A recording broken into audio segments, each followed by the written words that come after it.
Bharatiya Janata party गालीबाज नेताओं की एक ऐसी मंडली बन गई है जिसमें हर नेता एक्सपर्ट हो गया है। क्या प्रधानमंत्री नरेंद्र मोदी गालीबाज नेताओं के बड़े नेता बन गए हैं? ऐसी तमाम बातें हैं जिनको लेकर भारतीय जनता पार्टी के नेता परेशान हैं, हैरान हैं। संघ भी बिल्कुल भौचक्का है कि आखिर ये हो रहा है तो क्यों हो रहा है। नमस्कार, मैं हूं संजय शर्मा, आप देख रहे हैं 4PM न्यूज नेटवर्क। दिल्ली चुनाव के नतीजों के 10-12 दिन बाद भारतीय जनता पार्टी ने मुख्यमंत्री पद का ऐलान किया। 10 दिन इसलिए लग गए कि नरेंद्र मोदी का अमेरिकी दौरे से लौटने का इंतजार था। इस बात से ही साफ है कि नरेंद्र मोदी और अमित शाह के बिना भारतीय जनता पार्टी सरकार में पत्ता भी नहीं खड़कता। केवल केंद्र की राजनीति ही नहीं, चाहे किसी भी राज्य का चुनाव क्यों ना हो, मोदी जी ने साफ कर रखा है कि उनके कद से ज्यादा तो छोड़िए, वो भारतीय जनता पार्टी के किसी नेता को अपने राजनीतिक कद के बराबर भी नहीं होने देंगे। उदाहरण से समझाता हूं। 2023 में मध्य प्रदेश के मुख्यमंत्री शिवराज सिंह चौहान ने भारतीय जनता पार्टी के किसी भी नेता से ज्यादा समय तक मुख्यमंत्री बनने का रिकॉर्ड बनाया था। दिसंबर 2023 में फिर से चुनाव जीता और रिकॉर्ड 5वीं बार मुख्यमंत्री बनने के लिए तैयार थे, लेकिन मोदी और शाह की जोड़ी ने खेल कर दिया। अचानक मोहन यादव को चीफ मिनिस्टर डिक्लेयर कर दिया गया। आप सब जानते हैं, शिवराज के राजनीतिक कद के आगे मोहन यादव कहीं नहीं टिकते थे और शायद इसलिए मुख्यमंत्री बना भी दिए गए ताकि मोदी जी के वर्चस्व को कोई चुनौती ना दे सके। फिर यही हाल राजस्थान में हुआ। वसुंधरा राजे के नेतृत्व में भाजपा ने सत्ता का बड़ा उलटफेर किया और वसुंधरा तीसरी बार मुख्यमंत्री बनने के लिए तैयार हो गई थी। अगर बन जाती तो आडवाणी अटल काल की ये दबंग नेता मोदी के नेतृत्व के लिए चुनौती हो सकती थी। इसलिए न सिर्फ उनका पत्ता काट दिया गया, साथ ही ये बड़ी बेदर्दी से हुआ और वसुंधरा को कुछ समझ में नहीं आया। आखिरी समय पर राजनाथ सिंह ने भरी मीडिया के आगे वसुंधरा राजे को पर्ची थमा दी, जिसमें अगले मुख्यमंत्री का नाम लिखा था। वसुंधरा राजे का चेहरा देखने लायक था, आप भी देखिए।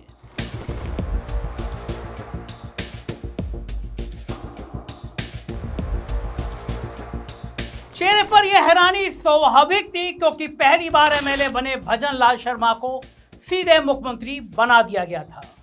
मोहन यादव की तरह भजन लाल शर्मा की भी एक ही योग्यता थी, कम राजनीतिक कद का ऐसा व्यक्ति जो मोदी को चुनौती ना दे सके। और अब यही खेल दिल्ली में हुआ। मुख्यमंत्री पद की दौड़ में केजरीवाल को हराने वाले प्रवेश वर्मा के साथ सबसे सीनियर विधायक विजेंद्र गुप्ता और भाजपा अध्यक्ष सतीश उपाध्याय के नाम की चर्चा थी, लेकिन पहली बार विधायक बनी रेखा गुप्ता को सीधा मुख्यमंत्री बना दिया गया।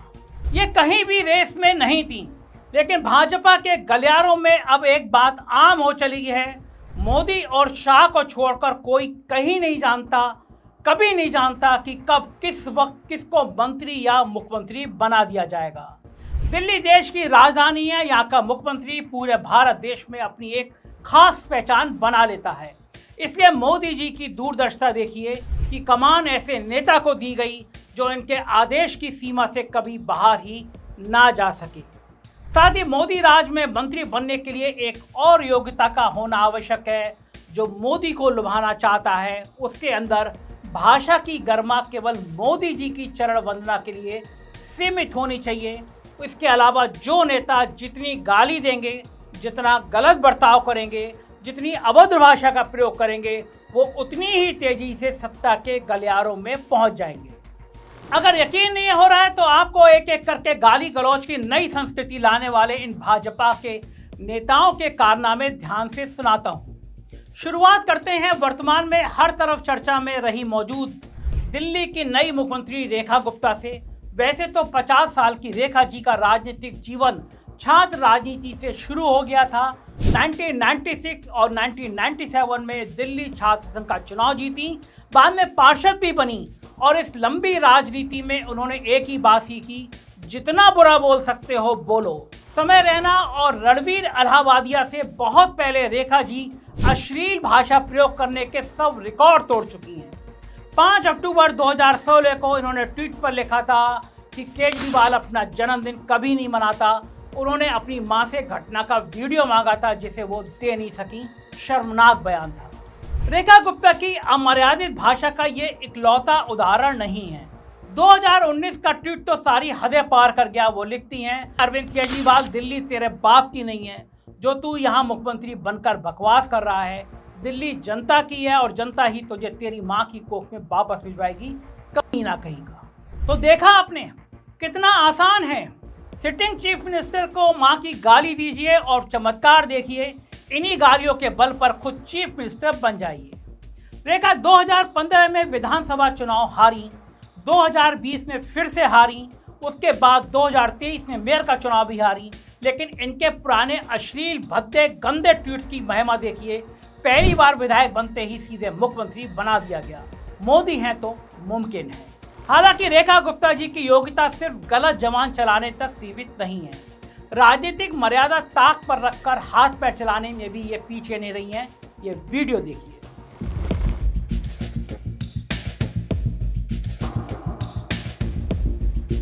माइक स्टेज जैसी सरकारी संपत्ति को उठाकर तोड़ने वाली नेता अब इसी संपत्ति की रक्षा करेगी। ये अद्भुत कारनामे मोदी जी के राज में ही हो सकते हैं। इसी तरह उलूल जुलूल हरकत करके पद पाने वाली रेखा गुप्ता अकेली नेता नहीं है। दिल्ली के मंत्रिमंडल में शामिल बाकी नेताओं के नाम पर भी गालियों और नफरत फैलाने के अपने अपने रिकॉर्ड हैं। पहले बात करते हैं उप मुख्यमंत्री प्रवेश वर्मा की। चुनाव के दौरान आम आदमी पार्टी कहते कहते थक गई कि प्रवेश वर्मा पैसे बांटकर वोट खरीद रहे हैं। चुनाव आयोग से शिकायत भी की, लेकिन मोदी राज में चुनाव आयोग भाजपा नेताओं के खिलाफ शिकायतें ऐसे सुनता है जैसे अमीर बूढ़े जमींदार के आगे कोई उसके इकलौते पोते की शिकायत करे। मतलब उल्हाना आने पर भी प्यार ही मिलेगा, वरना ऐसे कैसे हो सकता है कि ऑन कैमरा एडमिट करने के बाद भी प्रवेश वर्मा पर कोई एक्शन नहीं हुआ। सीधी सी बात है, जब आचार संहिता लगी हुई थी तो पैसे बांटने का सवाल ही नहीं उठता, लेकिन प्रवेश वर्मा का कॉन्फिडेंस है कि आप भी उन्हीं लोगों को जो पैसे दे रहे हैं, आप उनका वोटर कार्ड देख के फिर आप बेनिफिट्स दे रहे हैं। जैसे आतिशी ने कहा था, and I am quoting, the BJP is distributing money by checking their voter cards in New Delhi constituency. Women from various slums in New Delhi constituency were called and given 1100 in an envelope by Pravesh Verma. लेकिन मतलब कि जो ज़रूरतमंद है उसे नहीं, उनका voter card देखा जाता है कि आप अगर इस कॉन्स्टिट्यूएंसी से हैं तो प्रवेश वर्मा पैसे देते हैं आपको। देखिए, हमको सिखाया जाता है चैरिटी बिगिंस एट होम। तो मैं न्यू दिल्ली से लड़ रहा हूँ, तो मैं न्यू दिल्ली के लोगों को दे रहा हूँ, मेरी न्यू दिल्ली की माताओं बहनों को दे रहा हूँ। खुले तौर पर मान रहे हैं कि 1100 रुपए बांटे और गोदी मीडिया को देखिए कि कोई काउंटर क्वेश्चन ही नहीं पूछ रहा कि भाई चुनाव कैंपेनिंग में कैसे पैसा बांट सकते हो। प्रवेश वर्मा का ये आत्मविश्वास ऐसे ही नहीं बना है। इससे पहले बहुत बार नफरती बयान देने के बाद भी इन पर कभी कोई एक्शन नहीं लिया गया। 2016 में देखिए, हर मुसलमान को आतंकवादी बोल रहे थे। हम किसी वोट बैंक की चिंता नहीं करते। मुस्लिम हमें ना कभी वोट किया है ना कभी वोट करेगा, क्योंकि एक सिंपल सी बात है, देश में हर आतंकवादी मुस्लिम क्यों होता है और मुस्लिम बीजेपी को वोट क्यों नहीं देता है, एक सीधी सी बात है। इसलिए भारतीय जनता पार्टी एक राष्ट्रभक्त पार्टी है, इसलिए मुस्लिम उसको वोट नहीं करता है। और हम किसी भी समुदाय की चिंता नहीं, हम राम मंदिर बना के रहेंगे। इसके बाद सीएए एनआरसी के विरोध के दौरान भी ये चर्चा में आए। तब बोल दिया था कि शाहीन बाग वाले लोग आपकी माताओं और बहनों को उठाकर ले जाएंगे, रेप कर देंगे। वो आग कभी भी दिल्ली के घरों तक पहुंच सकती है, हमारे घर में पहुंच सकती है। ये दिल्ली वालों को सोच समझ के फैसला लेना पड़ेगा। ये लोग आपके घरों में घुसेंगे, आपकी बहन बेटियों को उठाएंगे, उनको रेप करेंगे, उनको मारेंगे। इस तरह की किसी भी धमकी का कोई भी सबूत इनके पास नहीं था, मगर रेप जैसे सेंसिटिव मुद्दे को बस नफरत और डर फैलाने के लिए इस्तेमाल कर देना इनकी मानसिकता दिखाता है। भाजपा के नफरती और गालीबाज नेताओं की लिस्ट में आगे बढ़ते हैं। कपिल मिश्रा भी दिल्ली में नए मंत्री बने हैं और कोई छोटे मोटे मंत्री नहीं बने हैं, उनको कानून मंत्री बनाया गया है।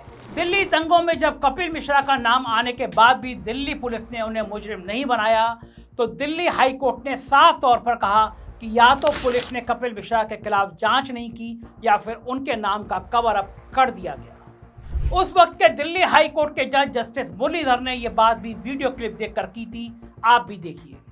दिल्ली में आग लगी रहे, ये यही चाहते हैं, इसीलिए इन्होंने रास्ते बंद किए, इसीलिए दंगे जैसा माहौल बना रहे हैं। हमारी तरफ से एक भी पत्थर नहीं चलाए। डीसीपी साहब हमारे सामने खड़े हैं। मैं आप सबके बिहाफ पे ये बात कह रहा हूँ, ट्रंप के जाने तक तो हम शांति से जा रहे हैं, लेकिन उसके बाद हम आपकी भी नहीं सुनेंगे अगर रास्ते खाली नहीं हुए तो। ठीक है। डीसीपी को साथ में खड़ा करके सीधे तौर पर कानून हाथ में लेने की बात कर रहे हैं, लेकिन हाई कोर्ट की टिप्पणी के बाद क्या हुआ? जिस ईमानदार जज ने दिल्ली पुलिस की भूमिका पर सवाल उठाया, उनका ही तबादला कर दिया गया। ऐसे माहौल में दिल्ली हाई कोर्ट के वर्तमान चीफ जस्टिस की एक टिप्पणी बहुत सटीक बैठती है। जस्टिस उपाध्याय ने हाल ही में कहा कि संविधान होना एक बात है और उसका पालन होना एक दूसरी बात। उन्होंने साफ साफ कहा कि हिटलर की तानाशाही सरकार के पास भी संविधान तो था, मगर संवैधानिक कुछ नहीं था।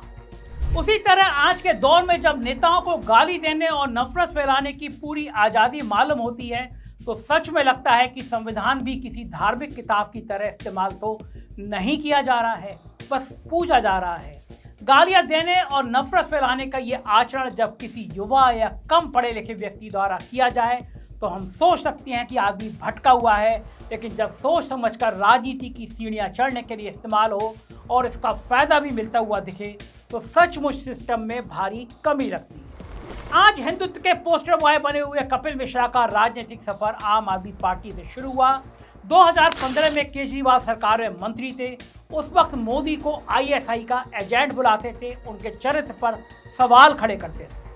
जब 2018 में केजरीवाल सरकार से अनबन पर बाहर निकाले गए, तब भी कहा कभी भाजपा ज्वाइन नहीं करेंगे, लेकिन मात्र 2 साल के अंदर दिल्ली दंगों के दौरान बढ़ चढ़कर हिंदू मुसलमान को बांटने का राग गाया गया और फिर देखिए इस राग के गाने के अगले ही चुनाव में भाजपा से टिकट भी मिली और मंत्री भी बन गए। 2020 के दिल्ली दंगों से बिल्कुल पहले भाजपा के अनुराग सिंह ठाकुर का बयान भी बहुत चर्चित हुआ, जब खुले मंच से पहले हिंदू मुसलमान तनाव की बात की और नारे लगवाए, देश के गद्दारों को गोली मारो सालों को, गद्दारों को गोली मारो सालों को, देश के गद्दारों को।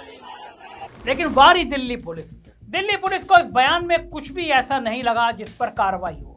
दिल्ली हाई कोर्ट के जस्टिस मुरलीधर ने जब पुलिस की खिंचाई की तो उनका ही तबादला कर दिया गया। उसके बाद हाई कोर्ट ने भी पुलिस और अनुराग ठाकुर को क्लीन चिट दे दी, लेकिन मामला अभी सुप्रीम कोर्ट में लंबित है। सुप्रीम कोर्ट ने पुलिस के इस तर्क को खारिज कर दिया कि अनुराग ठाकुर पर एफआईआर करने से पहले परमिशन लिए जाने की जरूरत है। देखिए आगे क्या होता है, लेकिन अभी तक तो अनुराग ठाकुर की चारों उंगलियां घी में हैं और जब ऐसे किसी बड़े नेता को राजनीतिक फायदा मिलता हुआ दिखता है तो नए नेता भी उसी तर्ज पर आगे बढ़ना चाहते हैं, जिसका हालिया उदाहरण है रविंदर उर्फ रवि सिंह नेगी। यह हाल में इसलिए चर्चा में आए कि जब इन्होंने मोदी जी के पैर छूने की कोशिश की तो मोदी अपनी विनम्रता दिखाने के लिए उल्टे रवि नेगी के पैरों में झुक गए। देखिए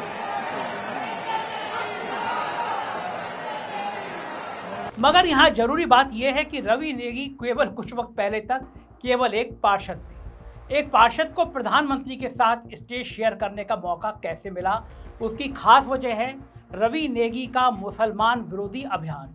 यह अपने विनोद नगर इलाके में इंस्टाग्राम रील और वीडियो बनाते हुए घूमते रहते हैं, जिसमें कभी ये मुसलमान दुकानदारों को दुकान के नाम बदलने को कहते हैं, कभी सावन के महीने में मीट की दुकान बंद करने को कहते हैं। मेरी बात सुन, जो तेरा अल्तम नाम है ना, मुस्लिम नाम है, जो वो मुस्लिम नाम लिखा उसमें, ऐसा ना किसी को आपत्ति ना हो, रिजवान लिखवा दो, प्रोपराइटर लिखवा दो, प्रोपराइटर रिजवान। नाम असद अहमद लिख दो वैसे इस पे, ये गढ़वाल की जगह ना असद अहमद पनीर भंडार। अभी सावन का महीना चल रहा है तो कल बिल्कुल बंद रखना दुकान खुलने नीचे कल। हालांकि ऐसा कोई कानून नहीं है जिसमें कोई मुसलमान अपने दूध की डेयरी का नाम हरियाणा डेयरी ना रख सके। ये उसी तरह है जैसे दिल्ली के मशहूर खान चाचा नामक नॉनवेज दुकान का मालिक हिंदू है। हाँ, इस बात पर जरूर कानून है कि आप किसी की दुकान में जबरन नहीं घुस सकते, उसे जबरदस्ती बंद कराने को नहीं कह सकते।